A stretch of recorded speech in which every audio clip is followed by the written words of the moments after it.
برنامجنا صوت الحياة، برنامجنا صوت الحياة مع كوادر مهمة، برنامجنا بالصوت والصورة، برنامجنا بيضيف معلومة، برنامجنا النهارده من حزب حماة وطن معانا مطرب احنا بنحبه وشفناه في القاهرة كتير وتعاملنا معاه، وأنا نفسي له في القلب مكان.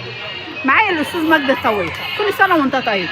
أنت جاي النهارده هتقدم لنا إيه في حزب حماة وطن؟ انا معزوم بس هم عندهم برنامج، اما اشوف البرنامج ايه بتاعهم.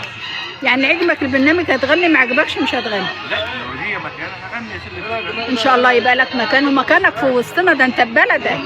واحنا عايزين نقول للمشاهدين الاستاذ مجدي ابن بلقاس بس عايش في جمصة وعايش في القاهرة، والقاهرة من صالون سلوى مراسي والمؤتمرات والحفلات ومكسر الدنيا.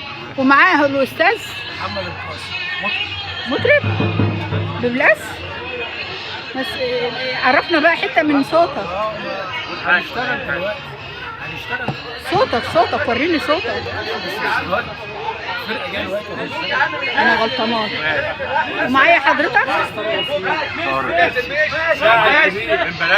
من بلدنا المسرح. انت قابلنا قبل كده صح؟ شفتي بعرفك على اللقاء.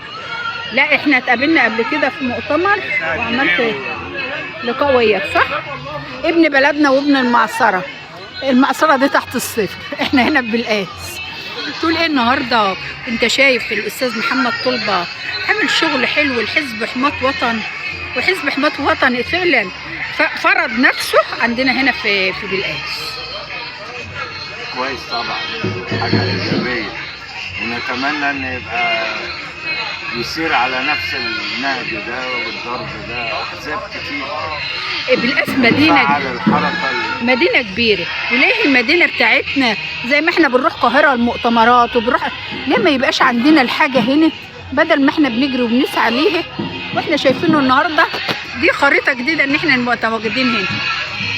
والله بقى إن شاء الله المؤتمر ينجح، وهو يعني ماشي بخطط كويسة. أنا شايف يعني في بشاير يعني، فلو ده حصل أكيد طبعا بيدي دافع للأحزاب الأخرى.